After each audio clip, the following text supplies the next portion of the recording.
up, YouTube? It's your boy David Lewis from the Best Take Podcast, and I want to talk about what the trade they just taught us. So real quick, I'm gonna just get straight into it.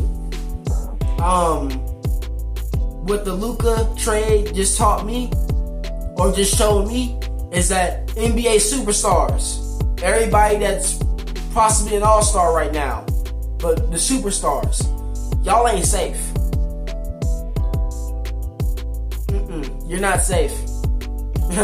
You're not safe at all. If Luka Doncic can be traded after bringing a team to a finals for the first time in like 12 years, what you think KD and Bron and all these other, come on now. Anthony Davis just got traded out the blue. They didn't even tell nobody they was going to trade him. They did this junk behind everybody's back. It wasn't rumored. Luka Doncic and Anthony Davis didn't even request a trade. All Anthony Davis said about a week ago was the Lakers need a center. And now they traded him, and now, according to reports, now we're looking for a new center. Because we better not be keeping no doggone Jackson Hayes. But anyway. And to the GM that made this trade, you're an idiot, respectfully. Mavs don't win a championship in the next 2 to 3 seasons, or at least go to a conference finals. At least go on a deep playoff run. Yeah, your job's in the hot seat. Your job is most definitely in the hot seat because, boy, you just traded Luka Doncic, man. And then for the Lakers, matter of fact, let me just speak to other NBA fans that are pissing me off. The fans that are pissing me off right now that are trying to really sit up here and tell me that I'm not satisfied because we have Luka Doncic. Bro, I'm not, let me tell y'all something a little bit about me. When I watch an NBA team, or when I watch NBA basketball, I like both sides of the ball. I'm not just an offensive head type fan. I love offense, but I love defense even more than offense, because defense wins championships. You can't win a championship if you're only elite on one side of the ball. I'm sorry. I don't care what the heck, I don't care who can score, how many scores you got on a team. If no one can defend nobody and they can't rebound, you're not winning anything. You're just gonna have a whole bunch of elite scoring, and it's gonna look nice on your stat sheet, but you're not winning. Especially come playoff time, man. There's certain stuff that works in the regular season that don't work in come playoff time. And don't get me wrong, I've seen LeBron and I've seen Luka, obviously, just this past postseason. Both of them are phenomenal players. But the problem that I have with this Luka trade is that we didn't get a big man, man. We didn't get a big man. Until a new trade comes out and we got a solid big man, then I'll be fine. But all these fans talking about some Lakers fans are not satisfied because we just got Luka Doncic. Fool, we just gave up our best interior defender. And y'all try to act like Anthony Davis is a scrub or something. It's like, do y'all not know who Anthony Davis is? Anthony Davis is literally one of the best, He's literally one of the best interior defenders in the league right now. Literally, he's in the race for Defensive Player of the Year. Him, Wemby, and I think Giannis is in that jump too.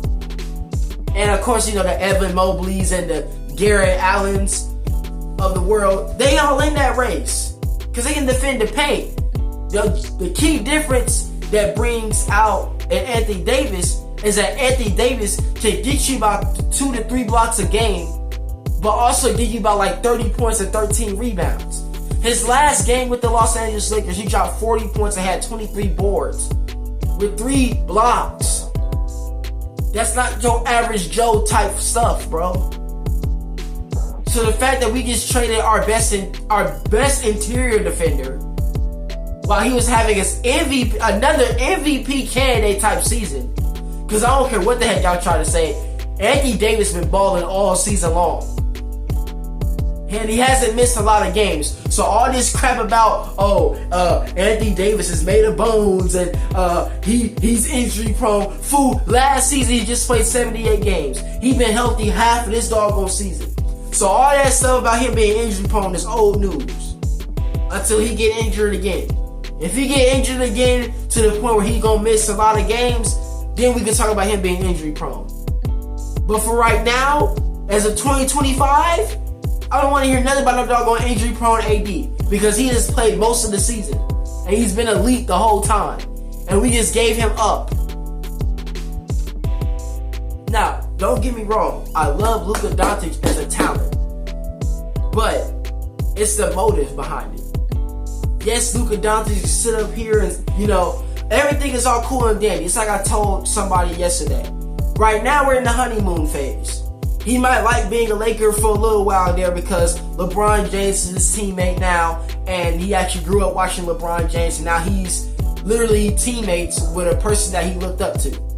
That's cool and dandy. But once the honeymoon phase is over with, it's going to come down to him not wanting to be here. Because realistically speaking, and just to be flat out honest, he didn't ask to be here. Neither did Anthony Davis ask to be in Dallas.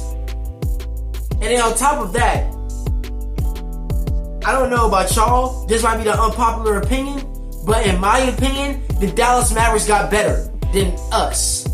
The Dallas Mavericks got better than us. They did. They have Kyrie Irving, Klay Thompson, and they got 3 big men. With PJ Washington, now Anthony Davis, and they got Derek Lively. Now Derek Lively probably gonna miss the rest of the season, but y'all get what I'm saying. They still got PJ Washington. And now Anthony Davis can go back to playing the 4. His rightful position that he's been wanting to play for the longest.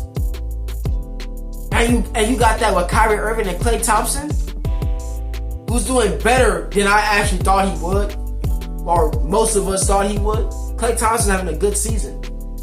And you got Kyrie Irving, who's literally having an all-star season, but is getting snubbed. And he's averaging 25, 5, and 5 on nearly 50, 40, 90 splits. And now he's paired up with Anthony Davis, a rebounding machine, a paint beast, who got a mid-range shot on him too.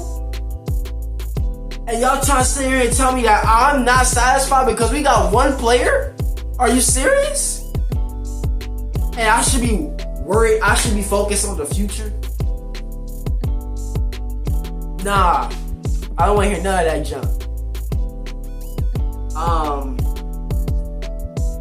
But I want to digress. De'Aaron Fox and CP3 and Wemby are teammates now in the Western Conference. If healthy, and if they get along,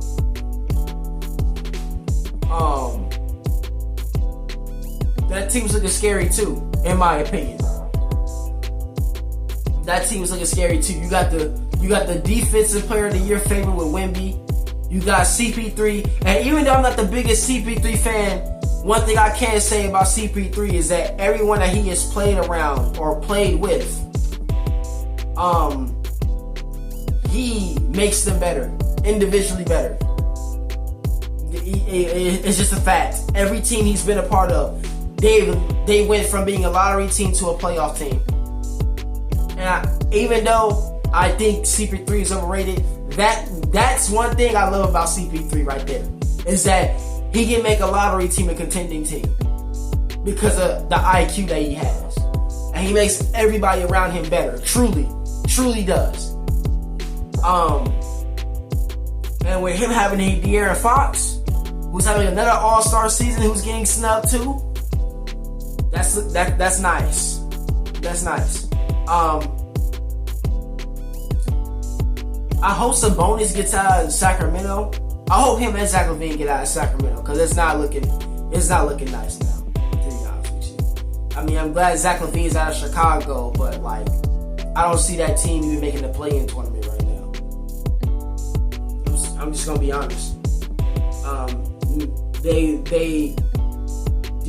Losing De'Aaron Fox for Sacramento is low-key kind of big.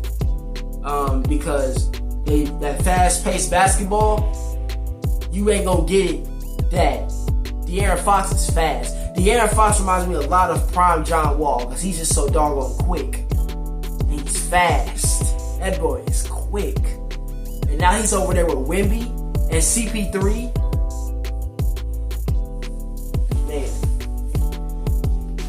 Man, it's the Best Take Podcast, y'all. Y'all let me know what y'all think. Make sure you guys like, comment, and subscribe because we're on the road to 1K. I need you guys to follow me on social media. My Instagram is right here. My TikTok is right here. Y'all need to go follow that. Y'all need to go comment, go follow. Do what you want to do. One of these days, I might just randomly go live. Just to debate with y'all. Your boy David Lewis, and I'm out of here. Love y'all. Peace.